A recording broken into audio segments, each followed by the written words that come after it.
Bene, allora benvenuti a tutti. Questa mattinata è un po' diciamo, la prosecuzione della bella giornata di ieri che mi pare abbia soddisfatto tutti, almeno noi siamo stati molto soddisfatti. Ci troviamo in una delle aziende pilota dimostrative di Veneto Agricoltura, l'azienda Sasserami a Ceregnano. Come è stato detto ieri, è una delle due aziende dove noi abbiamo delle prove di agroforestry in campo, e questa è un'azienda dove si fanno moltissime attività. Poi il capo azienda Stefano Nale farà una breve descrizione di cosa si fa qui. Da un punto di vista della giornata di oggi, sostanzialmente noi vediamo buona parte, almeno brevemente, vedremo buona parte delle attività sperimentali e di prove tecniche che si svolgono qui e che riguardano l'abbinamento fra colture agrarie e alberi, quindi l'agroforestry propriamente detta. Qui in particolare abbiamo tutta una serie di prove e la giornata è organizzata per stazioni dove si approfondiranno alcuni temi e dove sarà possibile, diciamo, la formula è anche quella di poter ragionare insieme, discutere, quindi una cosa non troppo formale, dove tutti possano anche toccare con mano quello che si è detto in parte ieri in sala. Ecco, le stazioni sostanzialmente prevedono una prima, che voi vedete qua davanti, è il campo di comparazione clonale fra cloni MSA selezionati dal CREA Foresta Legno di Casale Monferrato. Questo è un modulo ovviamente di pioppeto tradizionale, e qui ci sono una buona parte dei cloni più importanti e più interessanti che possano poi essere utilizzati in campo sia di piopicoltura tradizionale che di agroforestry. Poi una seconda stazione riguarderà proprio il sistema silvoarabile, e quindi come il pioppo dall'impianto tradizionale può essere tradotto su questi sistemi, su questi modelli innovativi. Una terza stazione affronterà il tema invece di tipo agronomico, cioè dell'abbinamento fra e delle problematiche o dei vantaggi che ci possono essere nell'abbinare le colture agrarie, in particolare i seminativi qui, con la piopicoltura lineare, tenendo presente che ci sono tutta una serie di aspetti di tipo agronomico, perché qui, come detto ieri, non si fa solo agroforestry, ma si fa anche un'agricoltura che noi chiamiamo conservativa, flessibile, olistica, nel senso che è un'agricoltura che deve adattarsi alle situazioni che il cambiamento climatico sempre di più, tra l'altro, ci pone davanti, e che mantenga sempre una linea di conservazione, se possibile di miglioramento dei contenuti di sostanza organica nei nostri suoli, di riduzione del runoff, eccetera eccetera. E quindi, come vedrete, ci sono tutta una serie di tecniche che ovviamente in parte si conoscono, ma che qui vengono condensate proprio in un protocollo di coltivazione sostenibile. Poi si andrà a valutare invece quello che è una nuova coltura, nel senso che andremo a vedere quello che abbiamo cominciato a fare. In realtà è diversi anni che ci si lavora, ma in questa realtà l'impianto è relativamente recente, e si parlerà quindi di Paulownia, una delle due nuove specie che ieri avevo citato insieme al pecan. E qui quindi parleremo di Paulownia. Se ne parla sempre tanto, forse è un'occasione per portare i piedi per terra su questa specie che è molto interessante, ma su cui alle volte si fantastica un po' troppo. Ecco, il tutto è organizzato appunto a stazioni, a gruppi, come avete visto. Poi Anna descriverà brevemente la logistica dell'iniziativa. A questo punto io, ringraziandovi di essere qui, passo la parola al collega Stefano, che descriverà brevemente come funziona questa azienda. Allora, questa è un'azienda, ringrazio il dottor Correale che mi ha preceduto, che vi ha illustrato la giornata, e vedremo in particolare una parte dell'azienda Sasse. Infatti noi qui siamo nella zona Sasse. La zona Sasse è una dei due corpi aziendali, perché l'azienda è un'azienda seminativa mista, dove troviamo complessivamente 210 ettari di superficie totale, 190 di SAU, come in prevalenza seminativi, ma abbiamo anche un allevamento avicolo, quindi è una mista proprio per questo, dove troviamo seminativi allevamento avicolo e culture arboree. Noi vedremo, ecco, in particolare in questa giornata appunto la parte di coltivazione mista tra seminative ed arboreto. Abbiamo anche un frutteto aziendale dove abbiamo tutte le prove di comparazione tra le cultivar più presenti nel mercato, oltre a una prova di biodiversità a tutela delle varietà non solo antiche, ma di tutela di tutte quelle che sono le cultivar in conservazione presso la regione Veneto in particolare e non solo. Bene, buongiorno a tutti e ben ritrovati. Giusto 2 minuti per spiegarvi la logistica di questa giornata. Dopo un pomeriggio molto intenso e denso come quello di ieri, oggi ci sgranchiamo un po' le gambe e vediamo dal vivo, insomma, come si presentano questi sistemi. L'obiettivo di oggi è quello di favorire il più possibile il confronto, la discussione, l'interazione, quindi è per questo che abbiamo deciso di suddividere i partecipanti in 3 diversi gruppi, in modo tale da creare appunto dei gruppi di più piccole dimensioni e poter facilitare l'interazione con i vari relatori che incontrerete nelle 4 stazioni che abbiamo organizzato per questa giornata. Quindi vi chiederei intanto di separarvi nei 3 gruppi. Vi è stata assegnata una lettera in fase di registrazione, magari partendo dal gruppo A, che è da questo lato, se volete iniziare a spostarvi, poi il gruppo B e il gruppo C di là, che è quello che deve fare un po' più di strada inizialmente.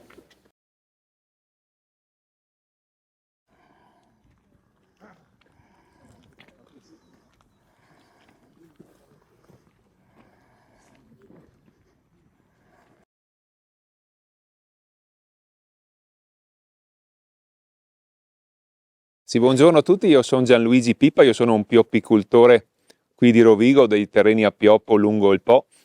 Ho quasi 60 anni e sono 60 anni che sono in mezzo ai pioppeti. 5 anni fa abbiamo intrapreso un percorso assieme a Veneto Agricoltura come associazione pioppicoltori, perché faccio parte dell'associazione pioppicoltori, sul valutare questi nuovi cloni MSA. Questo è il campo di comparazione clonale. Ci sono, mi pare, 25 nuovi cloni che sono stati selezionati sulla base della loro capacità di resistere ai principali malattie del pioppo. È un evento ineluttabile perché con la riduzione dei principi attivi utilizzabili, i vecchi cloni, il 214 o altri cloni non resistenti hanno delle difficoltà. Non ci sono più principi attivi per difenderci dalle malattie che ci sono importanti nel pioppo. Queste piante quindi sono resistenti, sono state selezionate in maniera tradizionale sulla base della resistenza e della capacità di crescere. Questo è un pioppeto tradizionale, in genere il sesso d'impianto è circa 6x6 di media in nelle nostre zone. È coltivato, dura 10 anni il ciclo colturale e cosa posso dire? È una coltura a basso input, perché non si impiega tanto concime, tanti principi attivi, viene su da solo quasi praticamente, basta tenerlo pulito sotto, dare una potatura per portare il fusto libero da rami fino ai 8-10 metri, perché poi l'utilizzo finale sarà di fare o compensati, quindi sfogliandolo, oppure fare imballaggi, sempre o sfogliandolo o con segheria. Non si butta via niente del pioppo perché la parte, diciamo così, di scarto, le ramaglie, la parte non utilizzate per i primi fini nobili, viene macinata e viene fatta energia. Anche le ceppaie in genere vengono estratte, macinate anche quelle, fatta energia. C'è la centrale qui vicino, nel raggio dei 70 km hanno dei vantaggi anche economici e viene prodotta energia. E ha grossi vantaggi la coltura del pioppo, secondo noi, secondo il mio. Io amo i pioppi perché è la mia vita, i pioppi. Sono nato con mio papà che faceva il pioppicoltore e continuo a farlo. E ha dei vantaggi nel senso che è una coltura che dà una grande quantità di materia prima strategica per l'industria.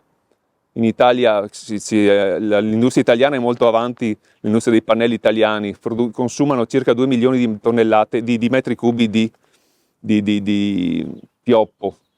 E in Italia ne produciamo 700 un milione, quindi importiamo tanta materia prima ed è importante quindi continuare a coltivarla per avere un'autosufficienza.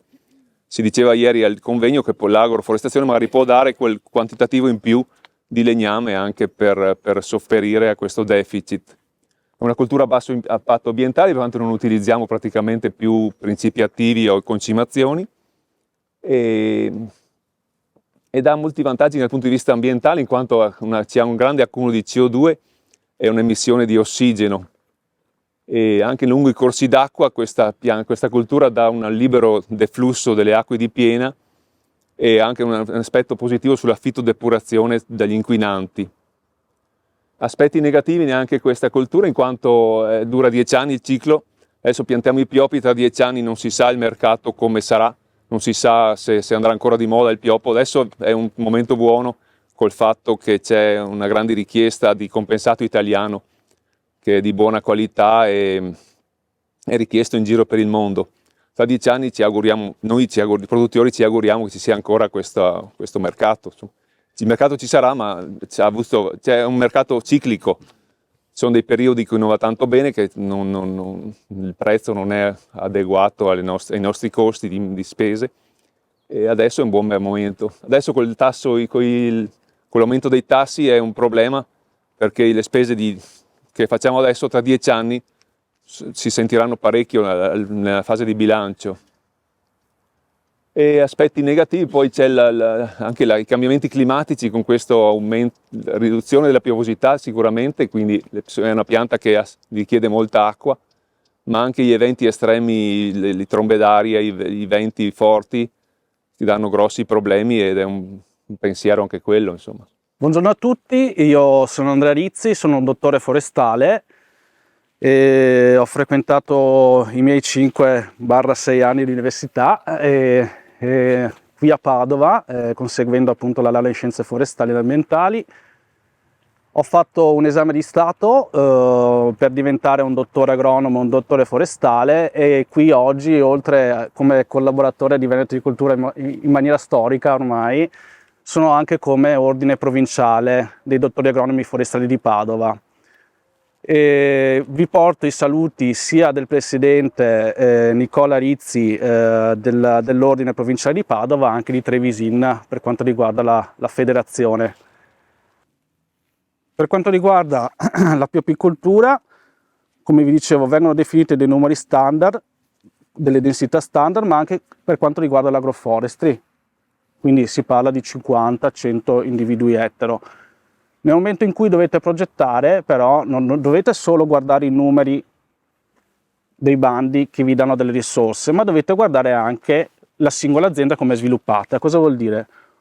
Vuol dire che bisogna capire se ci sono dei canali, dei corsi d'acqua, dei vincoli legati al consorzio di bonifica, dei vincoli paesaggistici, che lì anche quello è un tema che comunque andrebbe valutato, la grandezza delle macchine, cioè se dovete mettere delle piante distanziate tra di loro, dovete farlo in funzione dei passaggi delle macchine, perché altrimenti diventa le risorse non vengono spartite in maniera equa. Altra cosa, clone cosa intendete? Perché non conosco. Queste piante derivano da un incrocio tra delle piante madri, quindi viene fuori un incrocio, se troviamo la pianta che ha determinate caratteristiche di accrescimento, in questo caso resistenza, viene da quel pezzettino da quell'albero, viene clonato e fatto. Tutte queste piante 214 sono tutte uguali dal punto di vista genetico. Poi cambierà dal punto di vista. Queste sono 25 tipi di piante diverse. Questo è un campo clonale di clone in questo senso. Quindi le fasi che separano l'inizio della foliazione, la fioritura, la caduta delle foglie, eccetera, eccetera. Perché dovete avere presente che voi siete qui oggi perché state partecipando a questo colloquio sull'agroforestazione. Quindi tutto quello che vedete qui, Veneto Agricoltura l'ha fatto cercando di mettere a punto il miglior modo di coltivare il pioppo in agroforestazione. Quindi contrariamente a dei normali campi di comparazione clonale, quelli che fa tipicamente il CREA, dove testa semplicemente le performance dei nuovi cloni, eccetera, qui c'era un obiettivo specifico ed era quello di andare a capire nell'enorme varietà clonale di questa specie, poi lo vedremo anche per la Paulonia, quali cloni di pioppo per architettura della pianta, fenologia, eccetera, potevano essere più adatti. E, cosa fondamentale, quali cloni potevano meglio interagire con le colture agrarie. Quindi questo non è un normale pioppeto, fra l'altro come ha detto Gianluigi ci sono molti cloni diversi, a voi sembrano tutti uguali, però se solo cominciate a guardare, tenete conto che è uno schema a blocchi randomizzati, sono 3x3 piante, quindi ogni 9 piante cambia. Ci sono 3 ripetizioni proprio per evitare che per esempio una particella si trovi al margine e quindi cresca di più solo perché è al margine, ma non perché intrinsecamente cresce di più. Guardate la chioma, guardate per esempio questi pioppi che sono alle mie spalle, non guardate quelli di margine sono i 214 e quindi sono il classico pioppo che tutti coltivano ed è stato piantato per togliere il cosiddetto effetto margine, perché l'albero al margine cresce sempre meglio di quello al centro. Ma guardate subito dietro le mie spalle, tutti gli alberi, li vedete 3x3, i 9 alberi hanno la gemma ancora completamente chiusa. Poi guardate là invece ci sono subito più in là delle piante, sono di nuovo un clone, quindi sono lo stesso individuo, altre 9 piante che hanno la fogliolina già fuori. Ecco, gli studi che sta seguendo in particolare il TESAF, qui c'è un dottore che sta facendo il dottorato, il dottor Simone Piotto, sta proprio studiando quello che è l'effetto che ha questa anticipazione della foliazione poi sulla competizione, perché potete ben immaginare che la coltura agraria, adesso qui per esempio vediamo una coltura autunno-vernina, se una pianta di pioppo comincia a vegetare 15 giorni più tardi e magari questo avviene proprio nel momento in cui comincia la levata per andare a spiga, capite che l'interazione è molto diversa. Quindi la cosa importantissima, e da questo punto di vista questo campo, penso che Gianluigi lo possa confermare, è unico nel suo genere in Italia, ci permette di raccogliere ormai al 6° anno, cominciamo ad avere le idee chiare, quali saranno i cloni di pioppo migliori per essere inseriti in agroforestry. Poi vedrete la stessa cosa fuori, perché di nuovo l'unicità di questo campo è che esattamente tutti gli stessi cloni che vedete qui li ritroverete però in forma lineare, quindi e qui stanno uscendo altre importantissime sorprese che mi pare interessino molto anche il mondo del pioppo, che come un po' c'era da aspettarsi, lo stesso clone spostato da qui e messo in agroforestry cresce molto più in fretta e quindi il ciclo tecnico, il turno tecnico, quello che i forestali sanno si chiama turno fisiocratico, quello che massimizza il ritorno economico della piantagione, si riduce in modo significativo. Ha detto Gianluigi prima, adesso che i tassi di interesse stanno aumentando, questo ci interessa tantissimo perché riduce l'anticipazione, il turno e soprattutto, cosa fondamentale, io non sto più investendo una superficie solo a pioppo e qui per 10 anni non vedo solo che costi. Lì invece ho comunque delle entrate che mi arrivano dalla coltura agraria e quindi era importantissimo, mancava, l'ha fatto Veneto Agricoltura e qui grazie alla competenza e anche alla passione dei tecnici di Veneto Agricoltura si sta portando avanti uno schema che nei prossimi anni penso farà ancora molto parlare. Ecco, vi volevo dare questa informazione perché mi sembrava complementare rispetto alle cose che sono state dette prima, soprattutto perché siamo in una fase fenologica che ci permette di vederle queste cose. Ecco. Una domanda, ce n'è alcuni con le foglie più gialle, marroni. Cosa vuol dire? Diversi cloni? Sì. Sono diversi cloni. Uno più avanti, uno più indietro, uno è colorato diversamente. Tu sei una zootecnica e quando senti parlare di clone, la pecora Dolly, ti si rizzano le orecchie.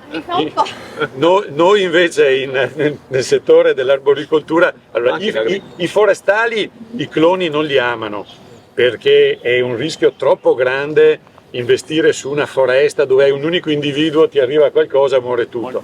Invece in arboricoltura, come in frutticoltura, anche in seminativi, esatto, è quasi obbligatorio, insomma. Nel caso del pioppo trovi il superalbero e alla fine lo moltiplichi per milioni di individui finché qualcosa non ferma il superalbero. Bene. Okay. Io ho visto nell'area granare un po' una sperimentazione con un pioppeto che ritengo interessante e che va un po' nella direzione di quello che abbiamo visto ieri in temi di agroforestazione, cioè quella di nel sottofila a file alterne l'impianto di siepi di sambuco, di torniolo, eccetera, eccetera, che sono destinati poi per quanto possibile a rimanere anche dopo il taglio ed essere, diciamo, una struttura che in qualche maniera protegge il suolo, aumenta la biodiversità. Certo, sono impianti policiclici, c'è 3P. Esatto. Mi ricordo più il policiclico poliennale permanente, misto, sì, forse le conosci anche tu, li hai Sì, progettati? no, progettati no personalmente, comunque c'è molta progettazione attraverso un LIFE che è stato realizzato poco tempo fa e quindi si cerca di massimizzare i redditi e anche di ripartirli nei diversi anni, cioè quindi avere del ceduo nel breve periodo, all'inizio, poi nel medio periodo avere il pioppo e poi magari farnia nel lungo periodo, quindi si cerca di massimizzare il reddito e ripartirlo in diversi anni, che è quello che prima ho solo introdotto, cioè la capacità del tecnico di capire quali sono le esigenze dell'azienda per poi progettare il sistema più adeguato, che è la bioapicoltura classica, l'agroforestry oppure questi impianti policiclici permanenti misti. E comunque anche il tema dell'agroforestry è un tema secondo me fantasioso, cioè non è che si debba fermare le 50-100 piante ettaro,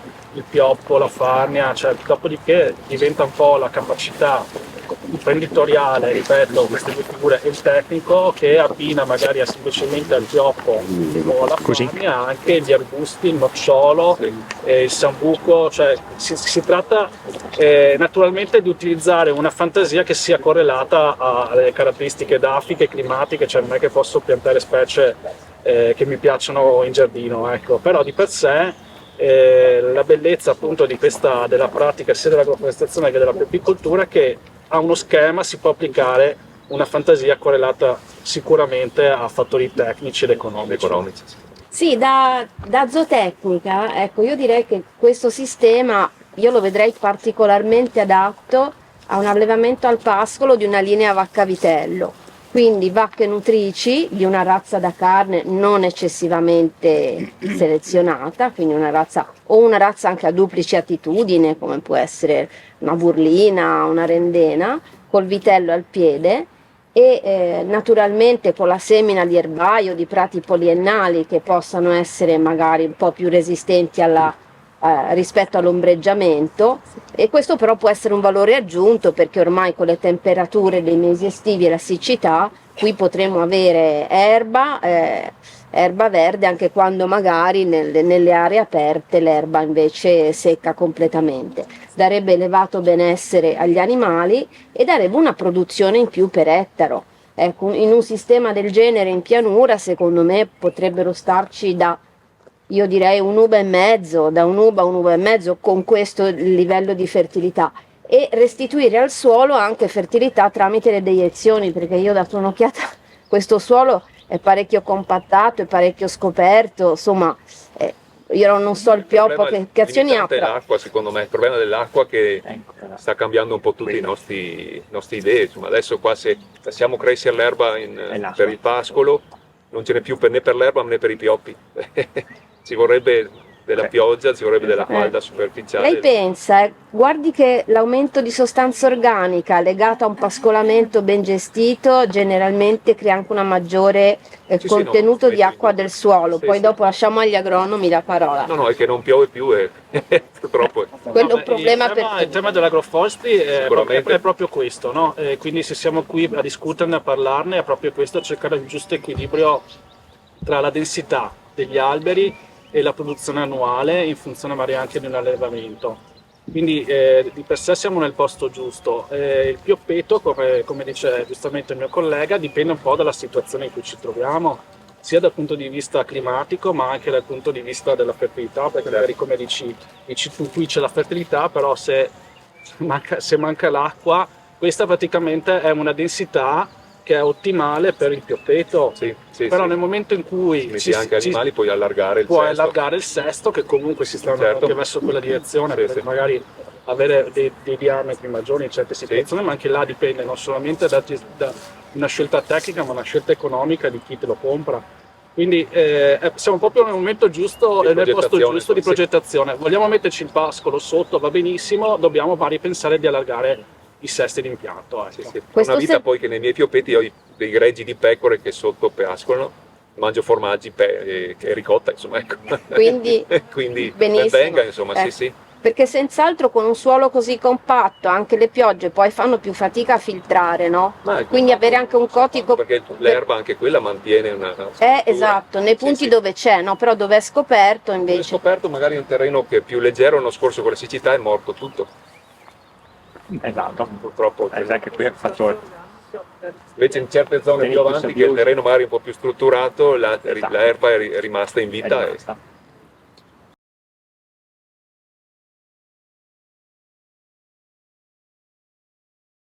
Buongiorno a tutti, qua siamo al Focus 2 e parliamo dei risultati del Pioppo in Agroforestry e di questa esperienza. Allora, questa prova è iniziata nel febbraio del 2018 quando Veneto Agricoltura ha voluto fare un pioppetto specializzato e un sistema silvorabile con dei cloni di pioppo MSA. Cosa sono i cloni di pioppo MSA? Sono dei cloni che sono resistenti alla maggior parte delle malattie che colpiscono il pioppo, andando sullo specifico all'afide lanigero e a tutte quelle di natura fungina, la bronzatura, la defoliazione primaverile e le ruggini, quindi tutti quelli che colpiscono la chioma e che quindi appunto in questi cloni non sono necessari trattamenti di chioma. Ci sono gli stessi cloni in entrambi i sistemi proprio per confrontare appunto i risultati e i parametri, e questa prova diciamo ha tre obiettivi: testare questi nuovi cloni MSA, testare il pioppo in questi sistemi colturali misti e terzo obiettivo vedere come reagiscono le colture che consociamo al pioppo in termini di resa e di qualità, ad esempio in termini di proteina se parliamo del frumento della soia. Allora, come ho detto prima, gli astoni sono stati utilizzati astoni di 2 anni che sono stati piantati nel febbraio del 2018 e parlando in termini di gestione, i pioppi nel pioppetto specializzato sono stati potati ogni inverno, mentre per quanto riguarda il sistema silvorabile sono stati potati sia in inverno ma anche in estate. La scelta di potarli in estate è stata decisa l'anno stesso perché appunto non ci si aspettava così tanta vigoria da parte dei pioppi in questi sistemi e quindi appunto sono stati potati anche 2 volte l'anno. Questo perché in questi sistemi, siccome ricevono una maggior quantità di luce, sono più stimolati a produrre rami. Dopodiché in termini di trattamenti sono stati trattati i primi 2 anni con il Decis per il tarlo, mentre nel corso degli anni sono stati consociati a diverse colture. Il primo anno sono stati consociati a mais e da quell'anno in poi c'è stata una rotazione soia e frumento. Quest'anno abbiamo il frumento che possiamo vedere là, e dove adesso vedete che non c'è niente, c'era una cover crop di frumento, quest'anno verrà seminato il mais. Scusa, cos'è il Decis? Il Decis è un prodotto che viene utilizzato anche in agricoltura biologica, che serve per la lotta al tarlo. L'applicazione avviene tramite erorazione del fusto. Prima venivano utilizzati altri prodotti convenzionali che però sono stati revocati. Nel 2021 con la mia tesi magistrale abbiamo iniziato a valutare in termini produttivi come vanno questi cloni di pioppo in questi sistemi agroforestali, e quindi c'è stata diciamo questa convenzione tra il Dipartimento DAFNAE, il Dipartimento TESAF e ultimi ma non per importanza Veneto Agricoltura con il dottor Giustino Mezzalira che appunto mi ha aiutato a mettere insieme tutti i pezzi. Abbiamo iniziato a valutare in termini di crescita radiale i pioppi in entrambi i sistemi. Il come ce lo spiegherà la Gaia. Allora, quello che abbiamo fatto per stimare e valutare la crescita dei pioppi MSA nei sistemi di pioppetto specializzato e nel sistema agroforestale, quindi sia di là che qui dove siamo adesso.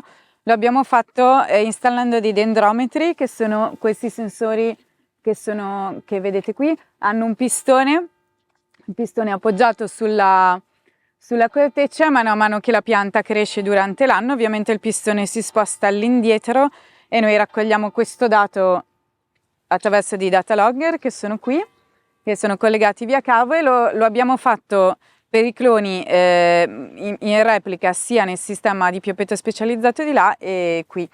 E in questo modo ovviamente raccogliamo il dato di crescita totale dei cloni alla fine di ogni anno, ma l'altra cosa interessante è che possiamo individuare i momenti di inizio, massima crescita e fine di crescita dei fusti, quindi andare a vedere qual è la fenologia di crescita, non solo la fenologia fogliare, che anche è stata misurata tramite foto, ma possiamo vedere anche la fenologia di crescita del fusto. Perché è importante questo?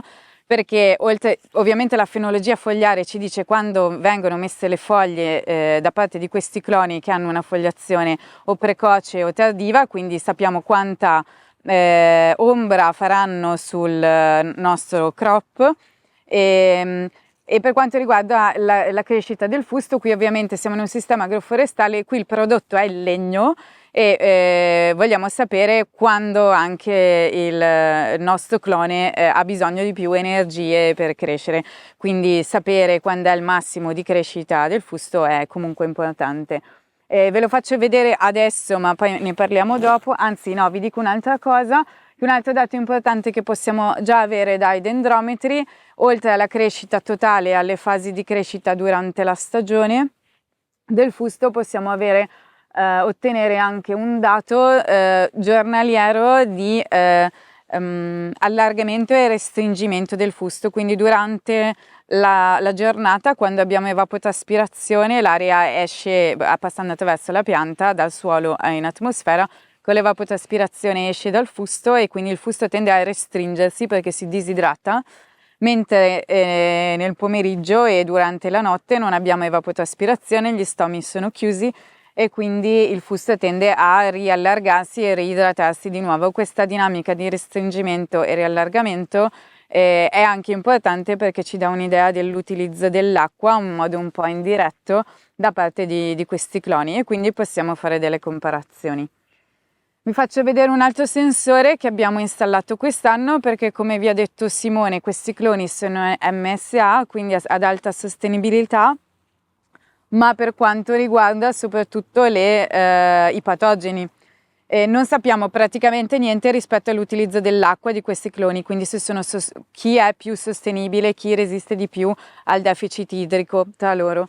Quindi siccome il dendrometro ci dà una risoluzione di solito giornaliera o oraria, volevamo capire meglio qual è la dinamica di uso dell'acqua e quindi abbiamo installato dei sensori di linfa che sono questi qui, che sono degli aghi che vengono inseriti all'interno del fusto. Sono due sonde, una è riscaldata, quella superiore, quella inferiore invece è fredda.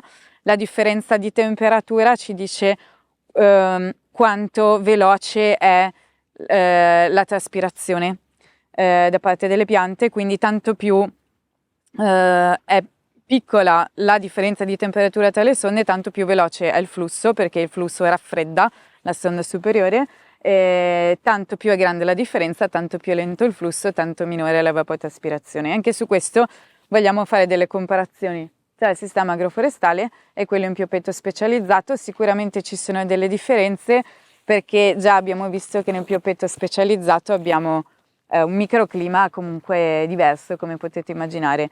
Di là abbiamo anche dei sensori appunto per monitorare il microclima, quindi temperatura, umidità relativa,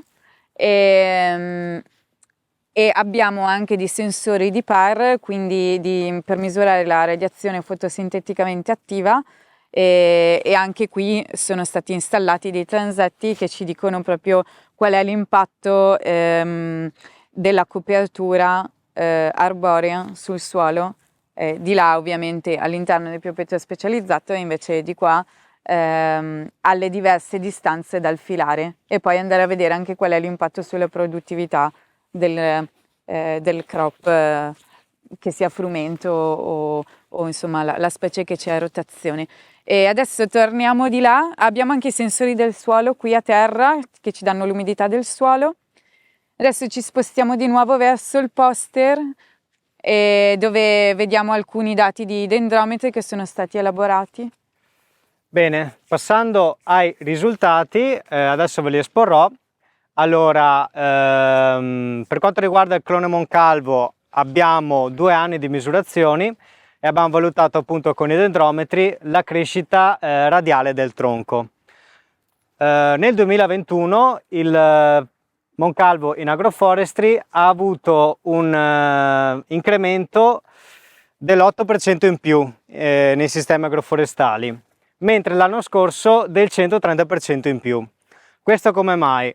Per 3 motivazioni, diciamo. Allora, la prima motivazione è che la consociazione con la soia ha avuto degli effetti benefici. La seconda, che in questi sistemi la competizione intraspecifica per il pioppo viene sentita di meno, perché il pioppo appunto sente molto la competizione con gli altri pioppi. La terza è il fatto che il pioppo ha beneficiato di appunto tutte le lavorazioni e le irrigazioni che sono state fatte alla soia, che come potete immaginare con l'annata siccitosa che c'è stato l'anno scorso, qualche irrigazione in più gli ha fatto molto comodo. L'anno scorso abbiamo monitorato anche la crescita di un altro clone proprio per continuare a verificare come vanno in questi sistemi. Abbiamo monitorato l'Aleramo e l'Aleramo ha avuto un incremento maggiore del 150% in più. Sto parlando sempre il tutto rispetto al pioppeto specializzato.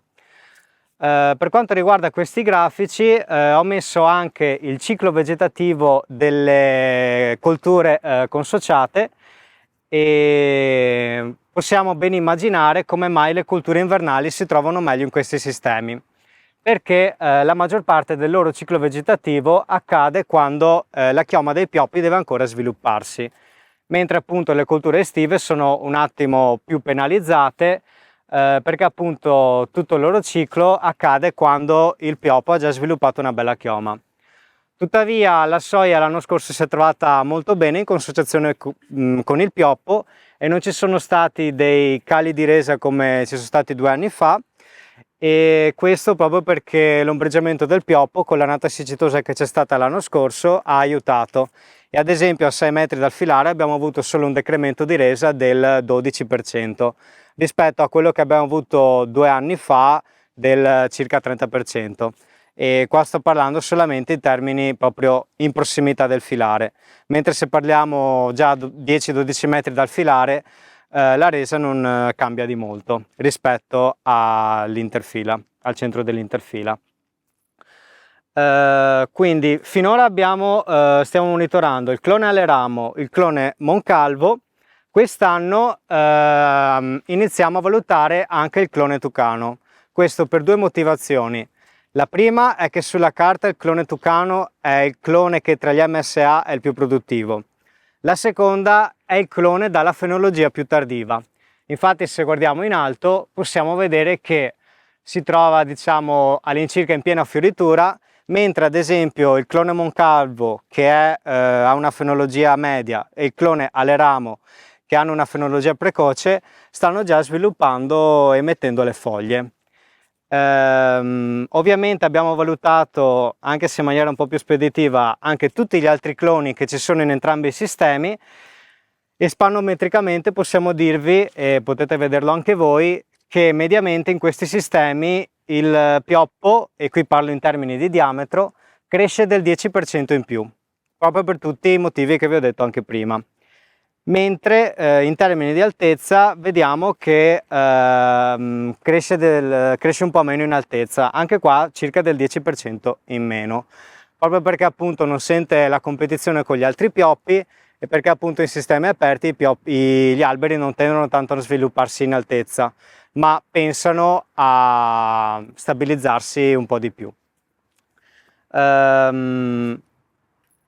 Quest'anno inizieremo anche a valutare i pioppi in termini di consumo idrico, perché è importante capire come mai questi cloni sono produttivi, e determineremo questa produttività, o meglio questa efficienza, anche in termini di utilizzazione dell'acqua. E rispetto a quello che vi stavo introducendo prima, quindi alle variazioni del fusto e di idratazione, le dinamiche di idratazione e disidratazione del fusto, fino a quest'anno avevamo solo i dendrometri, quindi adesso vi mostriamo i dati solo di questa dinamica per quanto riguarda i dendrometri e il contenuto idrico del suolo. Qui sotto vedete abbiamo il grafico che rappresenta il contenuto idrico del suolo in verde scuro per quanto riguarda il pioppeto specializzato, in giallo per il sistema invece agroforestale. Il pioppeto specializzato tende a mantenere un'umidità superficiale media molto più alta, perché è molto più ombreggiato, è molto più protetto, c'è meno vento. Come potete notare, la fenologia anche del pioppeto specializzato è molto più avanti, perché c'è proprio un microclima diverso, e anche nel suolo ovviamente. E poi se venite qui d'estate vi rendete conto della differenza, è molto molto evidente. Per quanto riguarda la fluttuazione e l'idratazione e disidratazione dei fusti, lo vediamo su questo grafico qui. Vedete che fino a un certo punto, fino circa a giugno, che è il 19 giugno, fine giugno, entrambi i sistemi si comportano in un modo molto simile. Da un certo punto in poi le loro strade si dividono e si dividono in corrispondenza della rimozione della superficie a frumento. Da questo momento in poi cosa succede? Abbiamo visto che nel sistema agroforestale la fluttuazione, cioè il ciclo di idratazione e disidratazione dei fusti di pioppo nel sistema agroforestale si riduce molto, è come se diventassero meno reattivi, si bloccano in un certo senso, probabilmente proprio per questa questione di un microclima diverso, mentre nel pioppeto specializzato abbiamo una dinamica molto più attiva, e questo è interessante. Dobbiamo capire meglio perché e se questa differenza può essere effettivamente un vantaggio. Sicuramente può essere i pioppi che stanno nel sistema agroforestale si adattano a questo nuovo clima e cercano in una certa misura di traspirare il meno possibile, se non se lo possono permettere, se ci sono delle condizioni microclimatiche che gli fanno utilizzare troppa acqua. Però è anche interessante da sapere per quanto riguarda i cover crops, perché questo significa che nel momento in cui noi andiamo a rimuovere una superficie erbacea vicino a una superficie arborea, questo ha un impatto effettivamente sull'accrescimento anche delle piante arboree, perché nei sistemi agroforestali magari si pensa sempre a come gli alberi influenzano poi il sistema arabile, ma è un mutuo processo. Sicuramente da quest'anno in poi, avendo i sensori di flusso di linfa, riusciamo a stimare anche la water use efficiency, e quindi l'efficienza di uso dell'acqua anche rispetto all'accumulo di biomassa in volume legnoso. Poi ovviamente queste differenze avranno anche un impatto sulla qualità del legno, perché una pianta che cresce più velocemente ha un legno meno resistente, e a fine ciclo, che qui abbiamo appena superato la metà del ciclo, probabilmente poi quando arriverà l'8º o il 10º anno e verranno avremo l'abbattimento e verranno fatte comunque delle analisi anche qualitative rispetto al legno, e valutato anche questo fra i due sistemi. No, mi scuso se ogni tanto intervengo, ma queste cose sono state pensate assieme e quindi mi fa molto piacere anche vedere quello che sta venendo fuori. Volevo fare solo 2 piccole osservazioni. C'era stata una domanda sulla biodiversità Ecco, è un concetto, questo più che un dato è un concetto. Fino all'introduzione del sistema agroforestale, questa è la scolina e veniva calcolata come tara aziendale. Quindi io dico, dentro la mia azienda agricola ho delle superfici che non producono. Con l'introduzione del filare, questa invece ci piace chiamarla una superficie diversamente produttiva, è un po' come il concetto di disabilità tra gli esseri umani. Quindi devi mentalmente cominciare a pensare che a questo punto è tutto produttivo, ma a questo punto, diceva prima il dottor Rizzi, fantasia al potere, io adesso voglio coltivarla questa fascia. Ho girato nella mia vita professionale in Cina, i cinesi coltivano tutti i canali con specie diverse da quelle che si coltivano all'interno dei campi, perché ci sono molte piante acquatiche che si possono mangiare. Noi qui faremo fatica a fare una cosa di questo genere, ma per esempio potrei coltivarle appositamente per la biodiversità. Per esempio immaginate che invece che lasciare un inerbimento spontaneo, spesso ricco di specie infestanti, che quindi mi fanno una continua ricarica, perché qualche agronomo diceva qui state coltivandovi tutte le disgrazie del vostro campo praticamente. Ecco, noi potremmo per esempio pensare di seminare dei miscugli erbacei ricchi di specie di interesse mellifero o per i pronubi. Ecco che quindi questa fascia diversamente produttiva, oltre che a produrre in modo diverso perché c'è il filare, diventa anche utile, e pensate a tutto il grande tema, anche adesso con le EFA, il 4% obbligatorio, eccetera, eccetera. Quindi cominciamo, l'agroforestazione è questa cosa qui, è veramente rimettere una fantasia creativa non così fumosa, dove la creatività del tecnico e dell'agricoltore interagiscono supportati dai dati della scienza. Ultima osservazione che volevo fare, anche perché poi i tempi stringono, è che ci ha detto prima Simone, questi pioppi a parità confrontati con il pioppetto specializzato ingrossano più rapidamente il diametro e crescono meno in altezza. Ecco, questo c'è un indicatore specifico, si chiama rapporto ipsodiametrico, ed è fondamentale per la stabilità dell'albero. E non è un caso che lo stiamo vedendo, ci sono aziende che hanno pioppetto in filare da 10 anni, arriva la tromba d'aria, arriva il grande temporale estivo, pioppetto raso al suolo, filare in piedi, perché il pioppetto fa l'effetto vela, spinge e gli alberi sono molto instabili, sono lunghi, piccolo diametro, molta altezza. Pioppetto, il vento passa in mezzo, sono più tozzi, più tarchiati, sta in piedi. E questo non è poco, perché per il pioppo un investimento sui 10 anni, farselo fregare tutto per una folata di vento che dura 15 minuti durante un temporale, veramente dici porca miseria. Ecco, quindi questo è un altro dei fattori di vantaggio del pioppo in agroforestry rispetto al pioppo a pieno campo. Ecco, mi sembravano delle osservazioni da approfondire, visti questi dati importantissimi che i due dipartimenti ci stanno portando.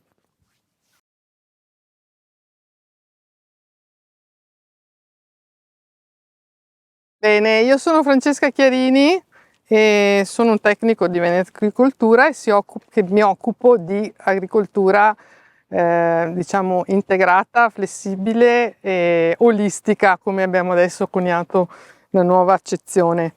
E in questo caso siamo nell'azienda Serami, in cui viene praticata, come nelle altre aziende, l'agricoltura conservativa flessibile.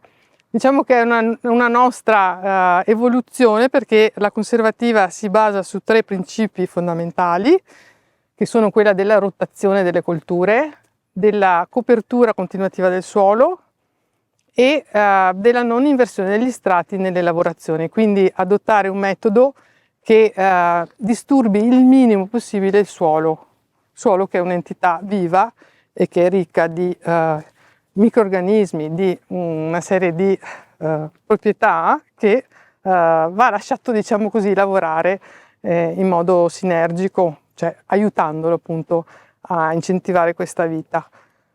E in questo caso ci troviamo appunto in una zona in cui è adottata la rotazione classica, diciamo, della pianura padana, dei semi attivi, frumento, mais, soia, ma in modo flessibile. Cosa vuol dire? Che diciamo, si adotta una certa rotazione adattandola o comunque interpretandola a seconda delle condizioni pedoclimatiche, congiunturali, diciamo, dell'annata e anche del monitoraggio, perché un'altra diciamo, evoluzione rispetto a questa agricoltura è stata quella della lotta integrata, quindi dei monitoraggi. Quindi un esempio può essere la flessibilità sull'adottare una coltura o l'altra a seconda che si trovino, monitorando il terreno, degli organismi nocivi per le piante, ad esempio gli elatteridi, no? Che sono monitorati attraverso le trappole alimentari e le trappole degli adulti. Se si trova che un campo è particolarmente infestato da questi organismi fitofagi, si cambia rotazione, non si mette il mais perché comunque è molto soggetto e si va verso la soia o su un'altra coltura. Ecco, buongiorno a tutti, quindi ecco, io sono Stefano Nale e vi parlo in qualità di responsabile dell'azienda Sasserami. Ecco, appunto dopo l'introduzione della collega vi andiamo a vedere direttamente sul campo quello che effettivamente è stato praticato qui in questa zona. La nostra, diciamo che sì, l'azienda, ecco, essendo un'azienda di 200 ettari, insomma la variabilità è una variabilità molto elevata. In questa zona particolare ci concentreremo su una tessitura del terreno che è una tessitura, diciamo, franco-sabbiosa, quindi dove la percentuale di sabbia è maggiore rispetto ad altre realtà aziendali. E qui alla vostra sinistra, ecco, vedete appunto l'applicazione di quanto, ecco, l'agricoltura conservativa flessibile e olistica viene fatta, appunto, dove vediamo, ecco, la copertura con orzo. Questo è un orzo varietà cometa, quindi un orzo che si ritrova generalmente sul mercato, seminato con una densità di semina di circa 100 kg per ettaro. È stato seminato a fine novembre con una seminatrice appunto da sodo. Ecco, questo vedete lo stato di copertura che ha avuto fino a qualche giorno fa, che si trovava in un'altezza di 25-30 cm massimo, dove successivamente, proprio un paio di giorni fa, è stato trinciato, trinciatura quindi con un trinciastocchi classico, niente di particolare, che però comunque ha fatto una pulizia, un'omogeneità del terreno, appunto per devitalizzare, anzi trinciare, quindi ridurre i volumi di biomassa presenti, insomma, per consentire le successive lavorazioni. La quantità di biomassa verrà poi interrata con una lavorazione, una minima lavorazione con un erpice a denti, un classico dissodatore, munito, ecco, di una fila di dischi posteriore che ne permette anche una miscelazione nella parte, specialmente nei primi centimetri del terreno. Qui andranno seminato poi mais di classi precoci. Diciamo, andiamo su classi FAO di 400-500, che poi la dottoressa Pannostro vi illustrerà, ecco, in particolare l'ottica in cui vengono inserite, e appunto si andranno a fare poi un processo, ecco, di un protocollo, diciamo, aziendale. Appunto dopo poi verranno attuati tutta una serie di controlli e monitoraggi appunto della cultura, visto che siamo in una porzione di azienda dove si consocia, vediamo la presenza di una cultura diffusa nella nostra area, qual è il pioppo, e posizionata in un contesto quindi di agroforestazione. Sì, il termine flessibilità si adatta anche al discorso della scelta varietale, quindi scegliere delle varietà che si adattino sempre di più a questi cambiamenti climatici, alla poca disponibilità d'acqua idrica, e quindi anche nel mais diciamo delle varietà più precoci che abbiano il ciclo di sviluppo che sia, diciamo, un po' meno che ne consente, dipendente dall'utilizzo delle disponibilità d'acqua e dalle irrigazioni, insomma, e anche nel discorso della gestione delle malerbe, flessibilità rispetto ai principi attivi, rispetto ai momenti di intervento, quindi rotare non solo le colture ma anche il metodo di diserbo consente di non poi andare a selezionare delle resistenze rispetto ai principi attivi e fare degli interventi mirati, quindi solo nel momento in cui si individua una certa soglia anche nella presenza degli infestanti, individuate poi le specie e si adatta appunto anche l'intervento. Quindi adesso lasciamo la parola a Anna Panozzo che ci parlerà in particolare delle prove che sono in atto sulla combinazione dei seminativi con le specie forestali. Buongiorno a tutti, io sono Anna Panozzo e sono una ricercatrice dell'Università di Padova nel settore dell'agronomia e delle coltivazioni erbacee e mi occupo qui a Sasserami di tutte le prove sperimentali che hanno l'obiettivo di indagare le interazioni che avvengono tra la componente arborea e la cultura erbacea del sistema silvorabile e per quanto riguarda tutte le interazioni che avvengono a livello di microclima e anche a livello di ipogeo tra gli apparati radicali e poi andando a conoscere e a esplorare meglio qual è l'impatto appunto dei filari alberati sull'accrescimento e sulla resa e la qualità delle colture erbacee che vengono consociate nella rotazione che vi hanno esposto i miei colleghi. E vi siete resi conto come siamo in un'azienda in cui sono di fatto sovrapposti di diversi livelli sugli stessi appezzamenti, in quanto siamo in un'azienda che fa agricoltura conservativa, siamo in un'azienda che adotta le pratiche della lotta integrata e in aggiunta appunto è stato inserito un ulteriore layer che è proprio quello del sistema silvorabile. Siamo anche in un'azienda abbastanza unica a livello italiano in quanto, come avrete visto in precedenza, qui possiamo studiare un numero di diversi cloni MSA di pioppo confrontando una situazione di pioppeto specializzato come avete visto poco fa e confrontando come gli accrescimenti cambiano in una condizione appunto di design silvorabile dove vengono disposti appunto in filare addossati alle scoline. Si tratta quindi della sistemazione che abbiamo un po' visto durante anche la presentazione di ieri, per cui il sistema silvorabile di fatto utilizza la struttura delle scoline per la regimazione delle acque in eccesso come appoggio, andando dunque a mettere a dimora gli alberi lungo un lato della scolina, abbastanza come vedete a ridosso della scolina, in modo tale da minimizzare il più possibile l'area che viene di fatto sottratta alla coltivazione. E sono numerose le linee di ricerca che stiamo portando avanti qui a Sasserami. Annualmente, in base appunto alla coltura che viene messa a dimora qui in consociazione con i pioppi, ci occupiamo di indagare qual è l'effetto degli alberi sull'accrescimento e sulle rese, andando a campionare la coltura in diversi momenti durante la stagione vegetativa e a diverse distanze dal filare, sia sul lato est che sul lato ovest, proprio con l'obiettivo di andare a descrivere e esplorare qual è la dinamica della risposta della coltura erbacea alla presenza degli alberi a seconda della distanza dal filare alberato. Abbiamo esperienza appunto su alcuni cereali autunno-vernini come il frumento, poi abbiamo avuto anche soia, barbabietola, quest'anno avremo mais, quindi a seconda appunto con l'avanzare dell'età degli alberi e con l'avvicendamento culturale in atto riusciamo anche a cogliere e a conoscere qual è appunto l'avvicendamento culturale ideale a seconda delle diverse specie e della loro adattabilità o meno all'interazione con gli alberi, per poter consigliare appunto agli agricoltori quali sono le scelte più adeguate.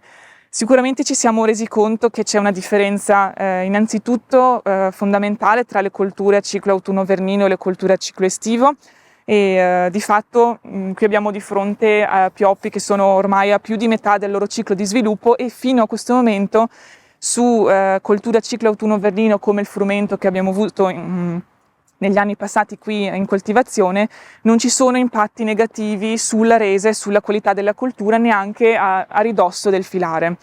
E questo è chiaramente dovuto alla diversità del ciclo di crescita delle due componenti, perché appunto una coltura autunno-vernina di fatto sviluppa tutto il suo accrescimento vegetativo durante i mesi autunno-primaverili, quando, come vedete anche in questo momento, non ci sono ancora le foglie sugli alberi, quindi in assenza di quella competizione per la radiazione che è di fatto il principale effetto che impatta sulla resa, sull'accrescimento delle colture.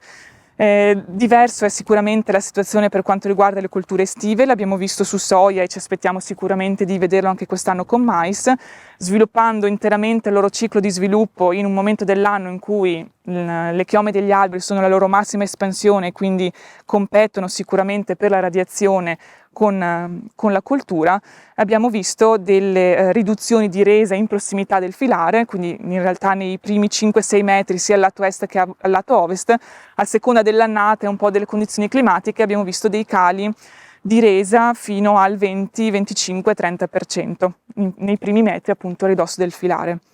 Un aspetto molto interessante che abbiamo notato sia sulle colture a ciclo autunno-verino sia nelle colture a ciclo estivo è che appunto mentre ci si potrebbe aspettare in questi sistemi di trovare il massimo delle rese, della produttività al centro dell'appezzamento, dove di fatto la coltura ha a disposizione il massimo della radiazione, non c'è la competizione a livello radicale con il pioppo, in realtà abbiamo notato appunto sia su soia sia su frumento che la posizione ottimale di fatto per l'accrescimento si colloca più o meno a 10-12 metri da questi filari, sia sul lato est che sul lato ovest. E là stiamo cercando appunto di spiegare questi effetti. Vedete in fondo l'appezzamento, non so se riuscite a notare qui i sostegni che sorreggono un sistema di sensoristica che abbiamo installato a partire dallo scorso anno, con cui vogliamo andare nel dettaglio per conoscere bene qual è appunto l'impatto di questi filari sui diversi parametri microclimatici, quindi temperatura dell'aria, umidità, contenute di acqua nel terreno a diverse profondità, velocità del vento, a confronto con una capannina che abbiamo disposto sempre qui in azienda in una situazione di pieno campo senza la presenza degli alberi, e questo ci permetterà sicuramente di conoscere bene quali sono le ragioni di questa diversità di produzioni che abbiamo alle diverse distanze. Sicuramente mentre appunto a ridosso dei filari c'è un certo livello di competizione a livello radicale che può avere un impatto per esempio sulle riduzioni di resa che osserviamo su soia. In questa zona appunto a circa 10 metri dai filari immaginiamo che appunto si minimizzi la competizione per l'acqua nel suolo, ed è proprio quella zona dove di fatto lo vediamo qui nelle ore della mattinata, va a collocarsi per una buona parte della mattina l'ombreggiamento delle chiome al lato ovest, e questo pomeriggio avremo appunto tutta questa banda a ridosso degli alberi che si sposta durante la giornata ma si colloca nelle ore del pomeriggio, nelle ore appunto più calde, a mitigare le condizioni microclimatiche di questa coltura. Appunto proprio in quest'area è dove osserviamo i risultati più interessanti. Ci sono molte altre cose da dire, ma magari lo facciamo seguendo un po' le vostre curiosità e le vostre domande. Sì. Ecco, visto che ho sentito molto parlare appunto di ricerca di varietà più adattabili a questi sistemi silvoarabili, vi domando se avete pensato di provare a mescolare varietà diverse nell'ottica di provare a creare popolazioni evolutive. Il professor Salvatore Ceccarelli ha fatto tantissime ricerche in questo senso, in modo che da questa mescolanza genetica poi le specie che si adattano meglio prendano il sopravvento. Insomma. Sì, certamente. Grazie Francesca per la domanda. Mi permetti anche di precisare che l'appezzamento dove ci troviamo è un appezzamento che appunto è interessato da una prova di confronto varietale, in quanto su questo campo si susseguono 5 varietà, ogni 20 metri abbiamo un cambio di varietà, ed è un confronto tra appunto 5 diversi frumenti di forza, proprio con l'ottica di andare a capire quale di queste varietà risponde meglio all'interazione con gli alberi. Allora sì, abbiamo anche questa idea perché certamente ci siamo resi conto che la differenza tra una varietà e l'altra non è assolutamente minima e indifferente, ma ci sono appunto in condizioni di ombreggiamento, lo vediamo anche con le prove parcellari che stiamo svolgendo presso l'Università di Padova, che a uno stesso livello di ombreggiamento preciso, misurato e costante ci sono varietà che appunto mantengono inalterata la loro resa, alcune varietà che la riducono fino a un 20-30% e altre che appunto invece si avvantaggiano soprattutto in termini di contenuto proteico poi nelle cariossidi da questo effetto di mitigazione. C'è l'idea, sì, il prossimo anno vorremmo iniziare a valutare l'interesse di mescolare diverse varietà, magari andando proprio appunto a scegliere quelle che da questi primi confronti varietali sono risultate le più interessanti. Quindi in questi primi 4 anni siamo stati proprio in una fase di screening su ampio spettro per andare a valutare nella grande varietà di appunto varietà commerciali ad oggi disponibili quali sono quelle che hanno una risposta più interessante, e poi nell'andando a selezionare appunto quelle, individuare quelle più interessanti, l'idea è appunto di provare anche a mescolarle, e qui stiamo valutando appunto con che tipo di quantità e di sottoporla a diversi livelli di ombreggiamento per vedere quali rispondono meglio. È una prova che già avevo seguito in Francia presso l'Università di Montpellier, e loro già appunto una decina di anni fa avevano iniziato a fare a creare diversi tipi di miscugli con l'idea, e coltivandoli annualmente in diversi oliveti o in sistemi appunto silvorabili con diverse specie, di vedere anche come cambiava appunto la densità delle diverse varietà nel miscuglio dopo un diverso numero di anni, e capire quali sono le varietà all'interno del miscuglio che tornano nuovamente a dimostrarsi le più interessanti e quelle che più si avvantaggiano dell'interazione.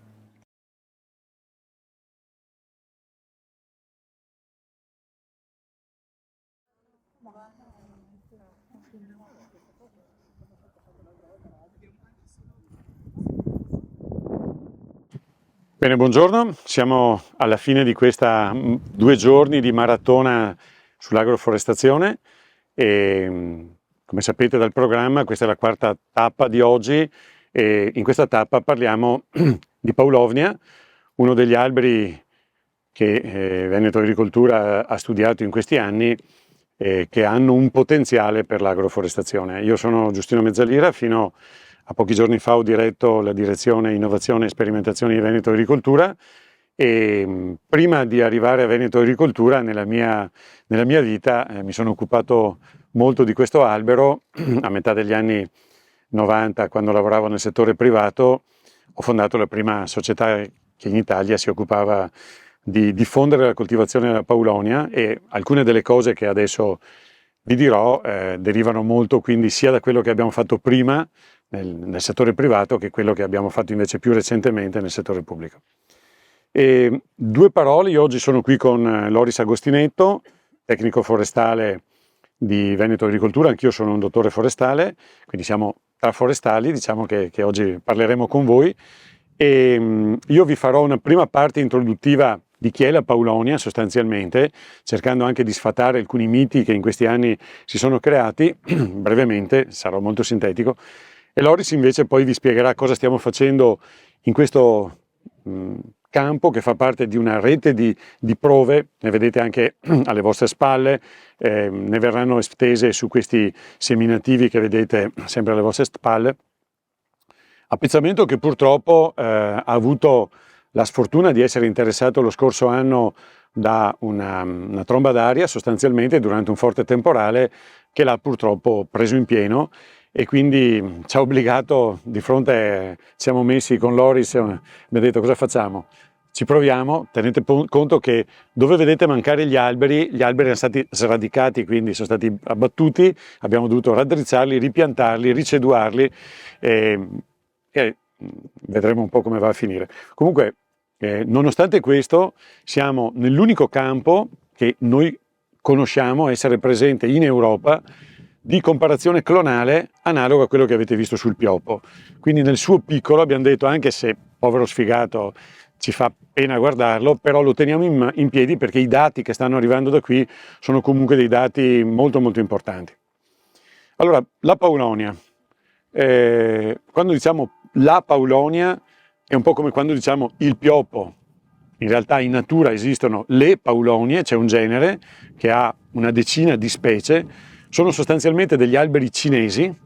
Le Paulownie le troviamo sostanzialmente nella Cina, immaginate da Pechino in giù fino a tutta la zona subtropicale, entra un po' nella cosiddetta vecchia Indocina, nord del Laos, del Vietnam, ed è stata introdotta in epoca storica in Giappone, dove non era presente. Le diverse specie, come nel caso dei pioppi, hanno ovviamente diverse caratteristiche ecologiche. E come è stato fatto con il pioppo, l'uomo ha preso le paulonie dall'ecosistema naturale, dai boschi dove le paulonie sono presenti, e le ha addomesticate. Ecco, la prima cosa importante da sapere dal punto di vista puramente della storia dell'agricoltura è che la paulonia è il primo albero nella storia dell'umanità che è stato addomesticato, in questo caso dai cinesi, con il fine di produrre del legno. Noi abbiamo addomesticato gli alberi da frutto millenni fa, con varie forme molto rocambolesche. Ecco, la paulonia è stata presa dai boschi naturali ed è diventata una specie agraria.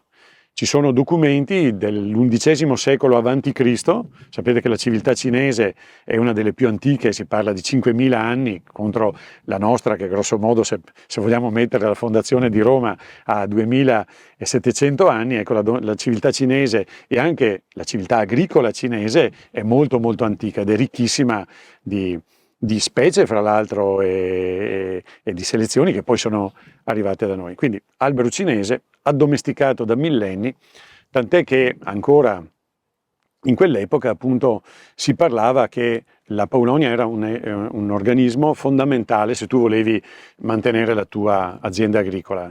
C'è un bellissimo precetto di un precettore al suo discepolo che dice: se vorrai essere un uomo felice e mantenere la tua famiglia, ricordati che avrai bisogno di 3 organismi, la paulonia, l'oca e il maiale.